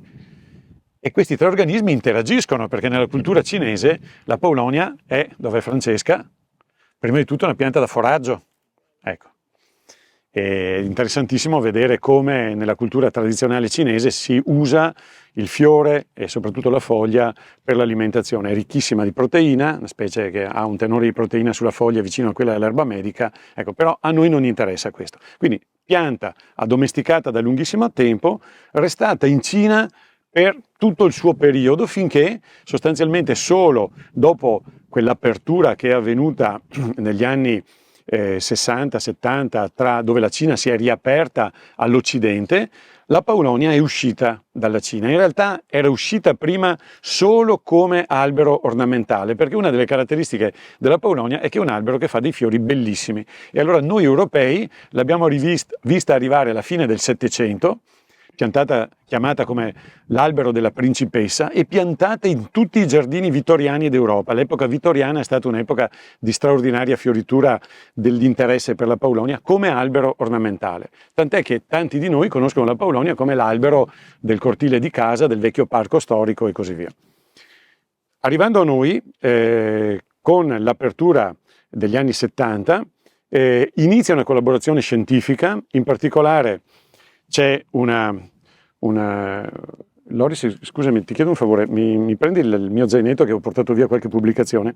C'è in particolare una collaborazione tra il governo canadese e il governo cinese, dove gli occidentali portano in Cina le tecniche di miglioramento genetico occidentale e aiutano i cinesi nella transizione, nell'ulteriore fase di sviluppo della coltivazione della paulonia. Fatemi trovare, ecco. Questo libricino è un libro fondamentale per tutti quelli che si occupano di paulonia.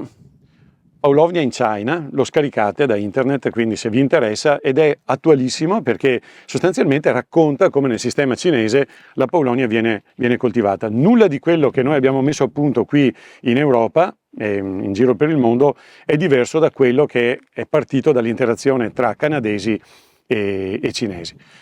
Arrivando a noi, la paulonia quindi arriva anche in Italia, negli anni 70-80 viene sperimentata nel nostro paese, in particolare l'allora SAF, Società Agricola Forestale, del gruppo Ente Nazionale Cellulose e Carta, ne fa delle piantagioni, dice è una pianta subtropicale, quindi la pianto in Lazio, la pianto in Sardegna, cannando su un fatto fondamentale, che il clima cinese è un clima monsonico.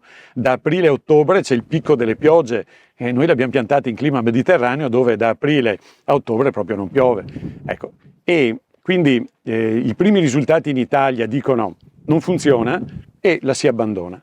Ecco, bisogna arrivare fino agli anni 80, per iniziativa di vari tecnici, soprattutto veneti, dove nasce una serie di prove che prendono spunto dal successo invece che questo albero ha nei parchi e nei viali della nostra regione. E quindi diciamo no, non è vero che non funziona, avete sbagliato voi, da noi funziona.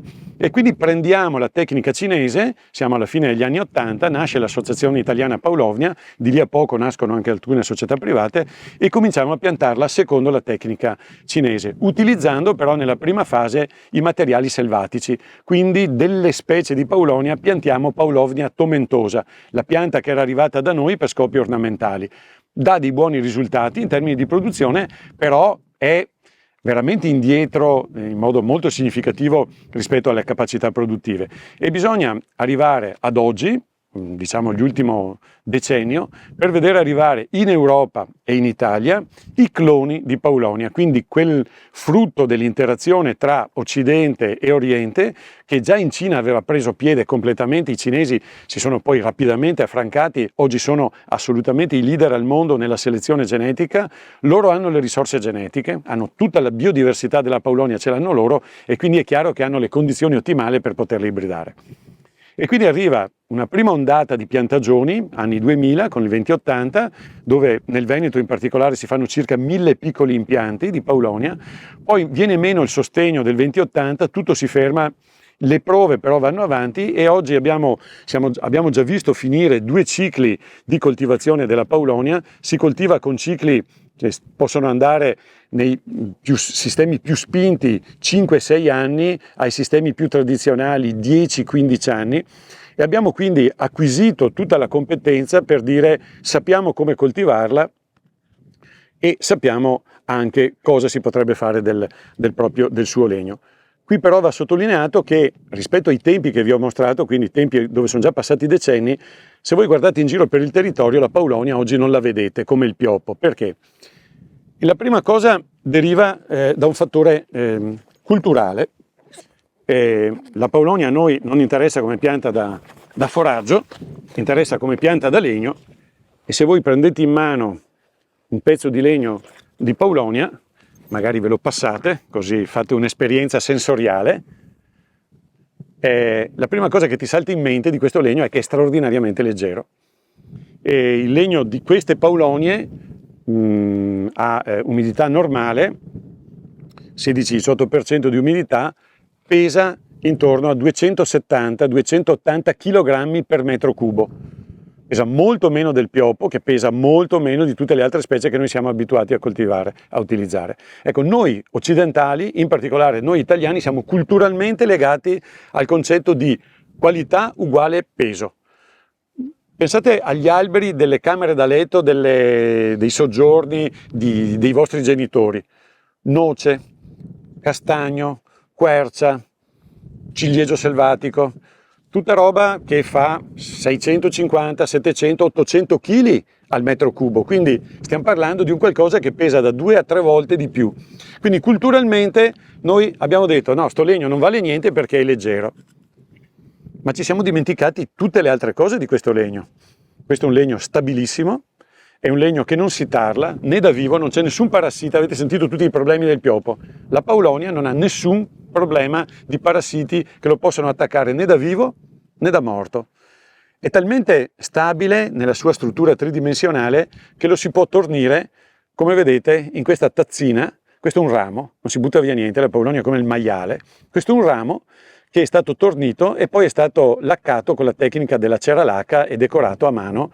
Questa è una cosa che solo i cinesi fanno con questa preziosità, insomma, d'altra parte sappiamo cosa fanno con le porcellane e tutto quanto il resto. Anche questo, fate una piccola prova sensoriale, questo serve per sorseggiare il tè.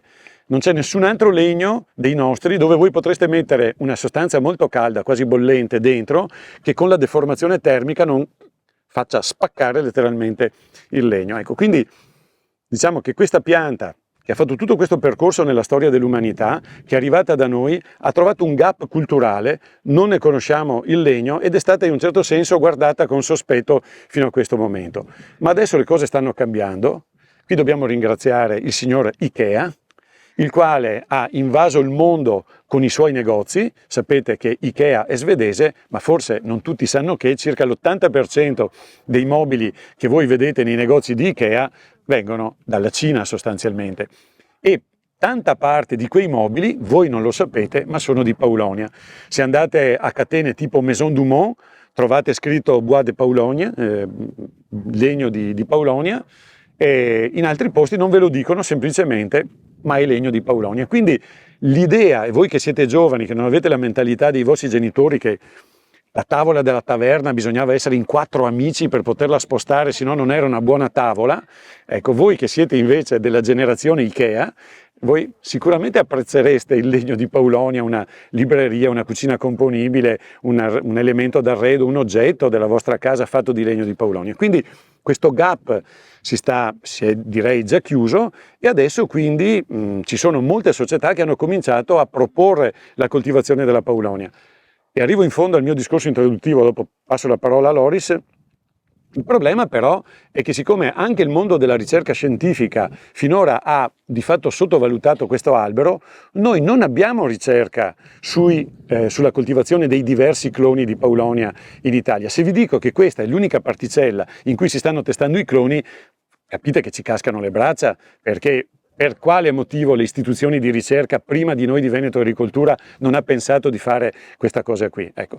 Quindi siamo diciamo all'inizio di una storia, una fase iniziale che probabilmente poteva essere ridotta se ci fosse stata una volontà di investire sulla ricerca e sullo sviluppo, però siamo in una fase molto interessante. Adesso questa pianta qui la vedete nella logica che avete visto là, il pioppo, prova di comparazione clonale tra blocchi randomizzati di 9 piante. Contemporaneamente, lungo il sistema delle scoline di questo appezzamento del corpo di Sasse, si è iniziato a introdurre l'anno scorso, poi sono successe varie cose, tra cui l'annus horribilis, di cominciare a piantare la Paulonia in filari. Nello stesso tempo, quindi siamo molto più indietro rispetto al pioppo, ma nei prossimi anni, io spero, perché adesso non ho più queste responsabilità, quindi spero che l'agenzia porti avanti queste sperimentazioni. L'idea però è di sperimentare anche in filare, considerato che se voi sfogliate questo libricino, ma soprattutto adesso vi faccio passare un'altra piccola cosa che è molto, molto piacevole, anche questa fatevela girare. Comunque questo è un tipico paesaggio di alcuni milioni di ettari in Cina ed è la Paulonia in agroforestry. Qui vedete un cereale autunno verdino piantato sotto le Paulonie. Ecco.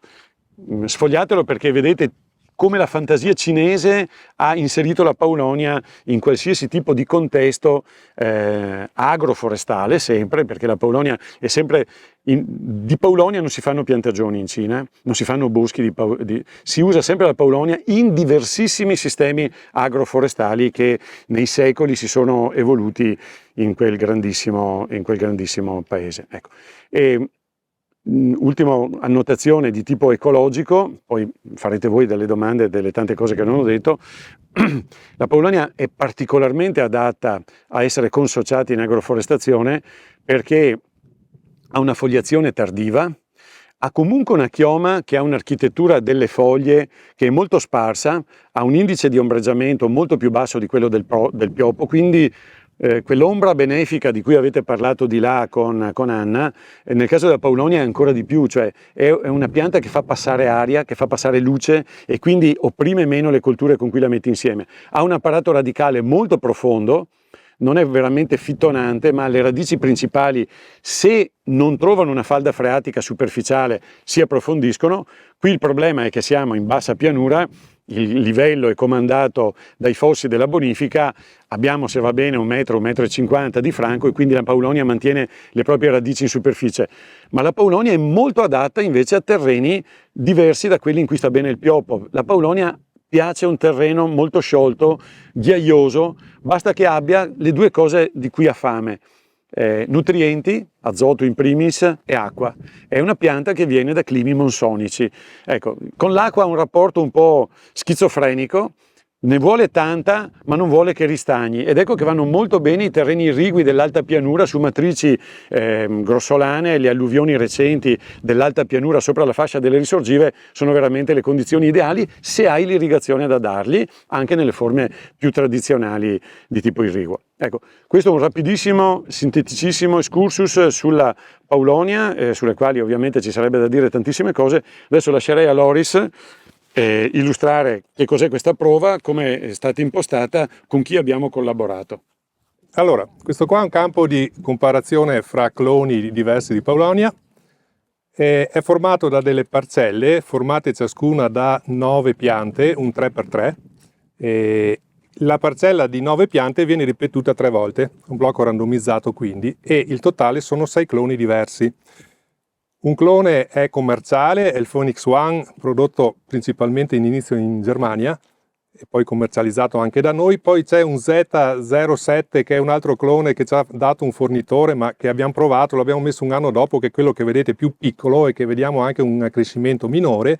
Gli altri 4 cloni invece sono di provenienza cinese, portati dal dottor Giustino Miesalira e riprodotti in collaborazione con il CNR IBE di Sesto Fiorentino, nella persona del dottor Lambardi. In microcollaborazione hanno riprodotto queste piantine, questi cloni, e messi giù in questi blocchi randomizzati. L'anno era il 2020, inizio estate, messi a dimora, erano piantine in pane di terra, l'abbiamo lasciate crescere un anno.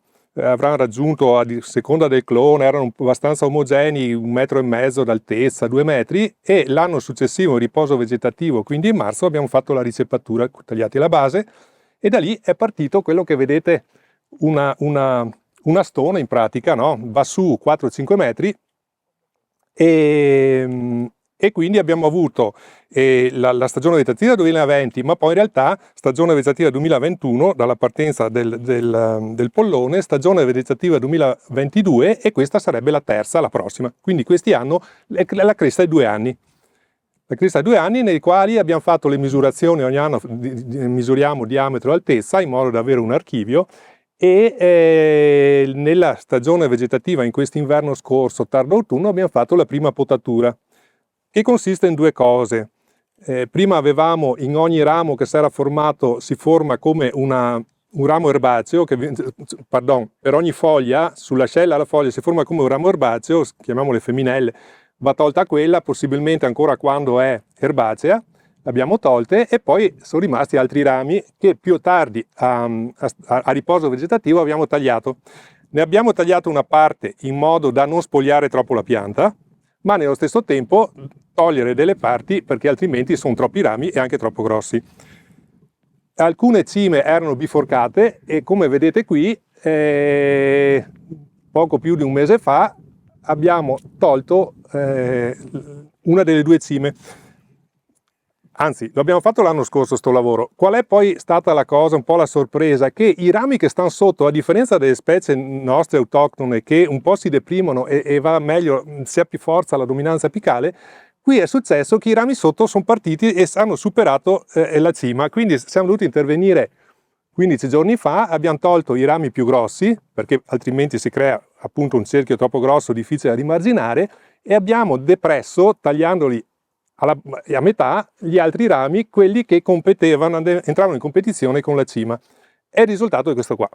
Poi gradualmente porteremo via anche gli altri, comunque si tratta di arrivare a quei 5-6 metri di fusto dritto. Adesso bisognerà fargli la scacchiatura, quindi togliere quei germogli che escono man mano, e poi proseguiremo con la potatura. Qui c'è stata fatta l'unica cosa, a metà, nel centro dell'interfilare e a 50 cm di profondità, c'è un tubo di microirrigazione, sarebbe irrigazione e anche fertirrigazione. La fertirrigazione non l'abbiamo fatta, però la microirrigazione l'abbiamo fatta. Ecco, e questa è una parte di quello che stiamo facendo qui. L'altra parte invece è il discorso che diceva prima Giustino, che ai primi di agosto, mi pare, c'è stato questo fortunale, ha tirato giù un 27% di piante. Non le ha spezzate, quello che è strano è che erano proprio sradicate, e quello che era strano è che la Paulownia, che ha una radice che va giù diversi metri, aveva un 30 cm di apparato radicale, forse perché la falda è alta, forse perché abbiamo irrigato, o forse per chissà quale motivo, sta di fatto che sono state proprio rovesciate. E allora niente, abbiamo cercato di recuperarle, perché se no, se noi le piantiamo poi c'è disparità fra piante già messe e altre, visto che è una parcella di comparazione tra cloni. E le abbiamo praticamente potato un po' le radici, ampliato la buca, tagliato un moncone all'altezza di 1 metro, raddrizzate, ricoperte, e poi questa primavera abbiamo tagliato la base in maniera di vedere che dovrebbero ripartire dei cloni. dei polloni. Qualcuna ce l'ha già, che è in partenza, e niente, la teoria, vediamo se funziona, che dovrebbe ripartire un astone che poi da lasciare in comparazione, tanto l'apparato radicale è comunque quello di 3 anni di coltivazione. Questo è quello in pratica che stiamo facendo qui come campo clonale di comparazione. Aggiungo, e poi non so con i tempi come siamo, ma aggiungo che in queste parcelle qui, vedete qui, agrarie, con la coltivazione agraria, vogliamo replicare 3 filari di agroforestazione, cioè lungo la scolina mettere a dimora 2 filari con delle provenienze diverse, che lì c'è un campo, questo è un campo clonale, lì che voi vedete incompleto, che stiamo man mano costruendo, c'è un campo di comparazione fra provenienze diverse di una piantagione di 17 provenienze diverse dalla Cina, che Giustino Mesalini ha fatto portare in Italia 21 anni fa forse, ed era un impianto a Monzambano in provincia di Mantova, dal quale abbiamo fatto tutte le misurazioni. Statisticamente abbiamo scelto le 11 migliori piante più una che era la varietà italica, no? Italia, che era il primo clone fatto, e qui vogliamo riproporre questo campo di comparazione come un campo collezione, cioè 3 piante per ogni provenienza, divisa poi in 3 specie. Ok.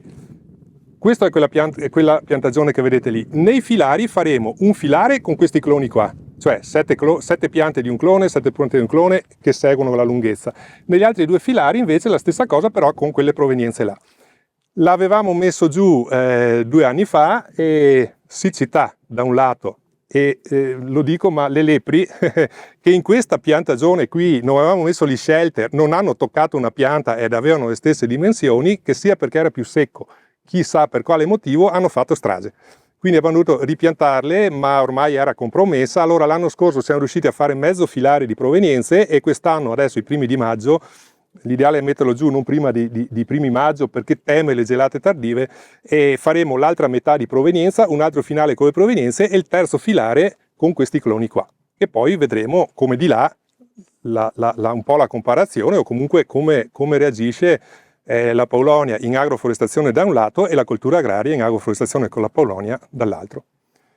Più o meno sono queste, dopo non mi dilungo di più, sono queste le cose. Se ci sono domande comunque lascio a te, che così se vuoi... Solo integro...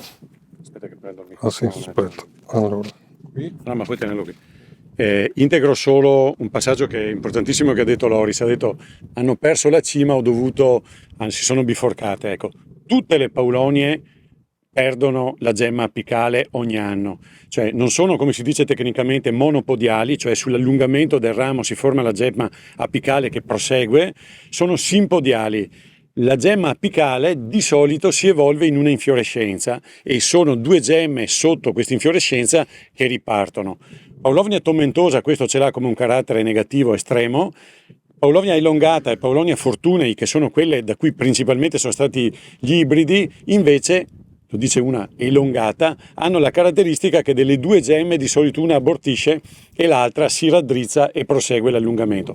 Se non lo fanno loro, lo devi fare tu, perché devi comunque raggiungere quel minimo di lunghezza, che qui l'obiettivo è un po' più corto che nel pioppo, però devi comunque arrivare almeno ai 5 metri di fusto pulito, altrimenti non porti a casa risultato. Ecco perché si sono dovute fare tutte quante queste operazioni di potatura, che come al solito sono importantissime. Nei primi 1 o 2 anni ti giochi tutto sulla qualità futura del fusto. Qui va detto che, come nel caso che avete visto prima con gli MSA, questi cloni nessuno li aveva mai visti prima, quindi è un po' una sorpresa, mancano le parcelle di referenza, e quindi, come sempre, la prossima volta, se mai faremo un'altra parcella, sicuramente tante diavolerie le avremo messe a punto. Adesso si sta imparando facendo, e chi fa sbaglia. Ecco. Chi che non sbaglia mai vuol dire che non fa niente. Bene, ci sono delle domande? Per la pressione dei patogeni non ci sono neanche in Cina, o non ci sono qua perché è una nuova pianta?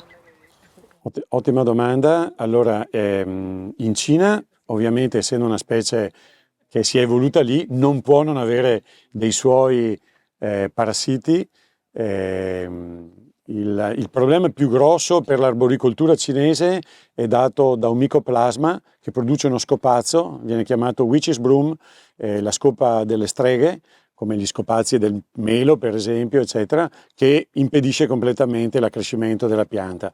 La ricerca genetica cinese ha già messo a punto i cloni che sono resistenti al witch's broom, che aveva provocato invece danni gravissimi all'arboricoltura cinese alla fine del secolo scorso. L'altra specie importante che in Cina dà grossi problemi è un lepidotero defoliatore. Se ha queste foglie così buone, così ricche, qualcuno se le mangia, insomma, ecco. Vabbè, qui sappiamo, ci arrivasse mai è Bacillus thuringiensis, quindi non è niente di straordinario se lo volessimo coltivare, se lo volessimo colpire. Cosa ci sta colpendo invece in questo momento qui in Europa? Allora abbiamo di nuovo dei lepidotteri defoliatori, le cavolaie per esempio, ma le cavolaie fanno qualche rosura. Io non ho mai visto una pianta di Paulonia che sia stata colpita in modo grave dalla cavolaia. Invece, ne abbiamo parlato anche per il pioppo prima, la cimice asiatica, che guarda caso viene dalla Cina e quindi si conoscono, non essendo la cimice asiatica sottoposta al controllo dei suoi parassitoidi, qui da noi impazza, e sulla Paulonia più ancora che sul pioppo fa dei manicotti, soprattutto nel ricaccio di cui vi ha parlato Loris prima. La tecnica la riassumo brevemente: si pianta una piantina, la si lascia sviluppare il primo anno e, contrariamente al pioppo dove si mette giù una stone di 1 o 2 anni, quindi già grande, nel caso della Paulonia si pianta una piantina grande così, il primo anno gli si fa fare solo radici, si taglia la base e tra aprile, maggio, inizio di giugno selezioni il pollone più vigoroso, scacchi tutti gli altri e lo fai andare su e ottieni questi 5-6 metri nel secondo anno, dove è veramente come il fagiolo di Pollicino. Ci sono giorni in cui se tu misuri l'accrescimento in altezza è di 7-8 centimetri in un giorno. Non dico che lo vedi che sta crescendo, ma è rapidissimo. Ecco, in quella fase la pianta è molto erbacea, molto ricca, ha una corteccia sottile. La cimice asiatica può fare dei grossissimi danni perché veramente fa dei manicotti che la rodono profondamente. L'altro effetto che invece si sta vedendo sui parassiti è che la cimice asiatica attacca in modo sistematico i bottoni fiorali che si formano alla fine della stagione vegetativa e provoca l'aborto di tutti i bottoni fiorali. Morale: le paulonie da noi non fioriscono più a causa della presenza della cimice asiatica, tant'è che con l'Università di Padova abbiamo pensato di introdurre la paulonia nel territorio come pianta test, facendo questa profezia di Nostradamus: il giorno che la paulonia tornerà a fiorire avremo vinto la cimice asiatica. Ecco, quindi. Per il resto problemi grossi non ce ne sono, soprattutto non abbiamo tarli, che è una cosa molto molto pesante da controllare, e quindi non averli né prima né poi nel legno finale è un ben vantaggio, insomma. No, voleva essere una domanda sulla possibile infestazione da parte della Paulonia, ma ha detto che non fiorisce, quindi... Però hai toccato il tema. Non un tema, hai toccato il tema. È una specie esotica. In alcuni paesi, per esempio negli Stati Uniti, è classificata come invasive species. Da noi in alcuni paesi c'è molta preoccupazione. In Italia PFC, che ieri ci ha parlato di certificazioni, il dottor Brunori ha deciso di avviare un percorso di certificazione PFC delle piantagioni di Paulonia. Prima però dovrà essere dimostrato. PFC ha stanziato delle risorse per finanziare una tesi di laurea. Se qualcuno di voi è ancora in fase di studio e vuole una bella tesi di laurea, siamo a caccia di uno studente che andrà ad analizzare tutto quello che è successo in Italia con la Paulonia. Ci sono casi di rinaturalizzazione, cioè invade, nel senso che si sposta da sola, però la sua modalità riproduttiva sostanzialmente, qui parlo da tecnico forestale, mi fa dire che io in Europa, in generale in Europa, forse nei paesi del sud, nell'area mediterranea, ma dove viene limitata dal fattore idrico, ma qui da noi non è assolutamente un problema, perché chi è la Paulonia? Se gli domando, ma che cavolo di lavoro fai tu nella vita? La Paulonia fa lo stesso lavoro del pioppo. è una specie pioniera che è capace di invadere i terreni dove la vegetazione è stata completamente denudata, perché è arrivata un'alluvione, perché c'è stato uno smottamento su un versante.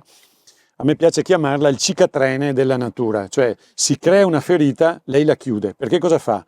Ha dei semi che sono come la polvere, un po' pensate il seme del pioppo portato via dal pappo, che lo porta a decine di chilometri di distanza, potrebbe passare gli oceani, preso da una corrente che lo porta a 10.000 metri di quota e poi chissà dove va a finire. La Paulonia fa la stessa cosa, quindi un albero fertile può produrre svariati milioni di semi fertili in un anno, sono come la polvere, vengono portati dappertutto, ma, ed è questo il fattore che ci lascia tranquilli, se arriva su un suolo che è coperto da vegetazione, qui non può vegetare, perché il semenzale è talmente esile che se vegeta lì muore per la concorrenza dell'erba.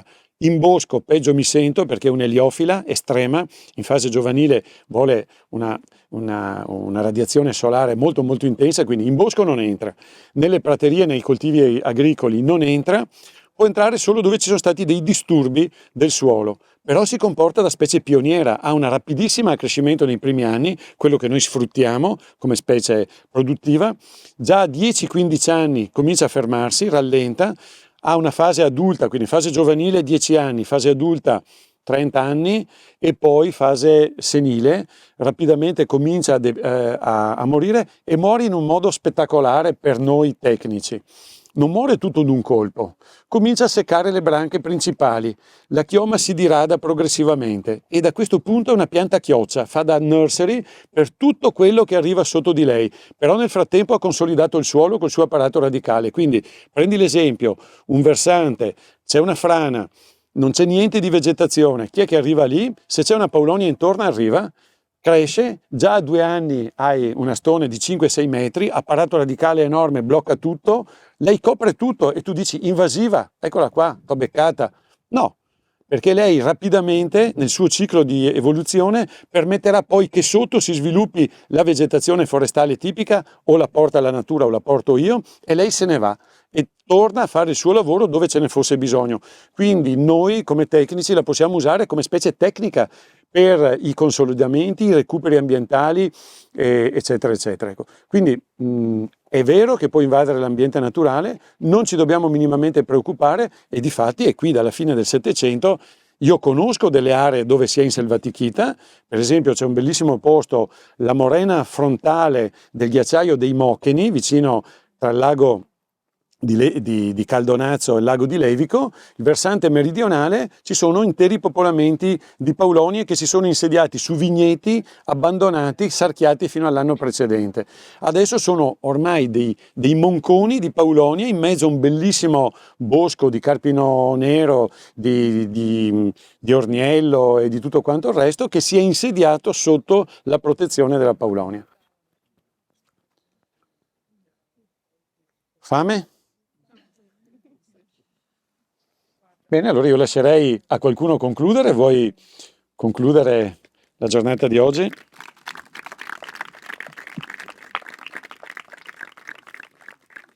Bene, allora siamo giunti... Ah, sorry, perché qua è... Questo?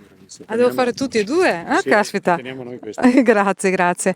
Bene, ringrazio ovviamente tutti per queste 2 giornate perché sono state veramente intense, ma io spero che veramente vi abbiano potuto aprire la visione a cose diverse, cose nuove che si possono realizzare.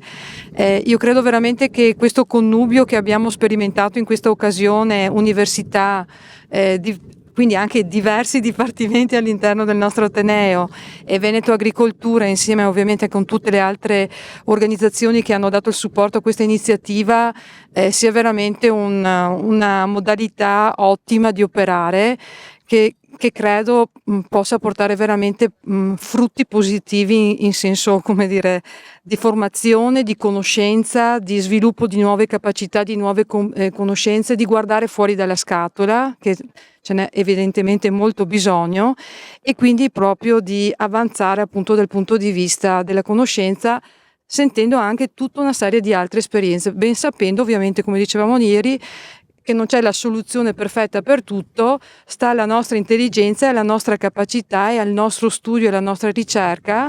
Qualsiasi agricoltore per me è un ricercatore, vedere cosa è più opportuno fare. Quindi vi auguro veramente di proseguire bene su questa strada e ovviamente ci sentiamo per i prossimi colloqui in agroforestazione.